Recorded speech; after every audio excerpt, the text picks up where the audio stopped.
एक समय की बात है जब एक समृद्ध राज्य था जिसमें राजा ने अपने प्रजा की भलाई के लिए बहुत सारे कार्य किए थे। राजा को अपने राज्य से बहुत प्यार था और वह हमेशा न्याय और सच्चाई का समर्थन करता था।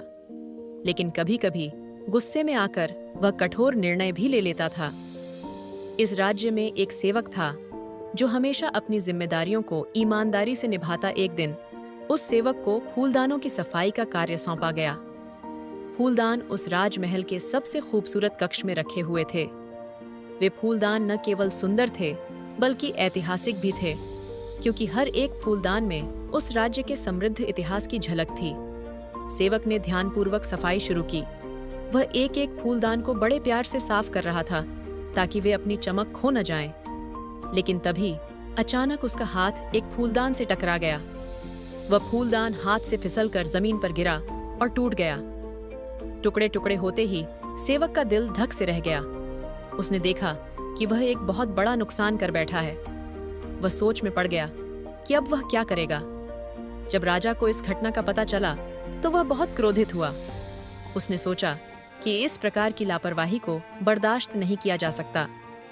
वह तुरंत दरबार में गया और सेवक को फांसी पर लटकाने का आदेश दे दिया। ये सुनकर सभी दरबारी चौंक गए। उन्हें समझ नहीं आया कि एक फूलदान के लिए किसी की जान लेना कितना उचित होगा। राज्य में एक बूढ़ा व्यक्ति था जिसे सब लोग सम्मान देते थे।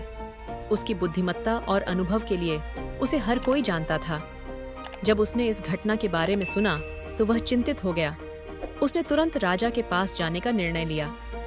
राजा के दरबार में पहुंचकर उसने साहसपूर्वक कहा, महाराज, मैं जानता हूं कि आपने सेवक को फांसी देने का आदेश दिया है, लेकिन क्या हम इस पर फिर से विचार नहीं कर सकते? राजा ने क्रोधित होकर पूछा, तुम कौन हो जो मेरी आज्ञा में हस्तक्षेप कर रहे हो?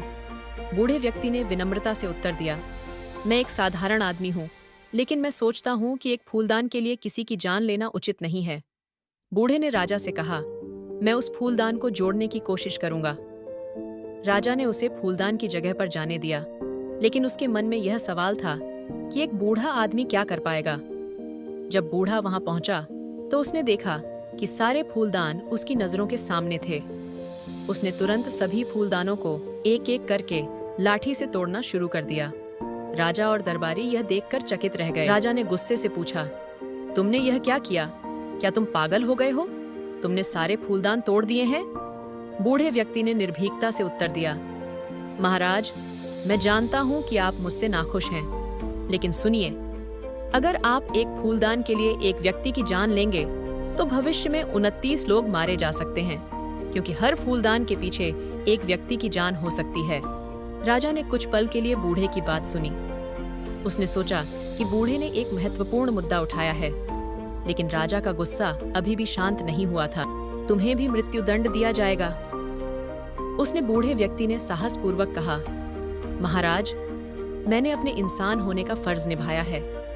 मैंने आज 29 लोगों के प्राण बचाए हैं।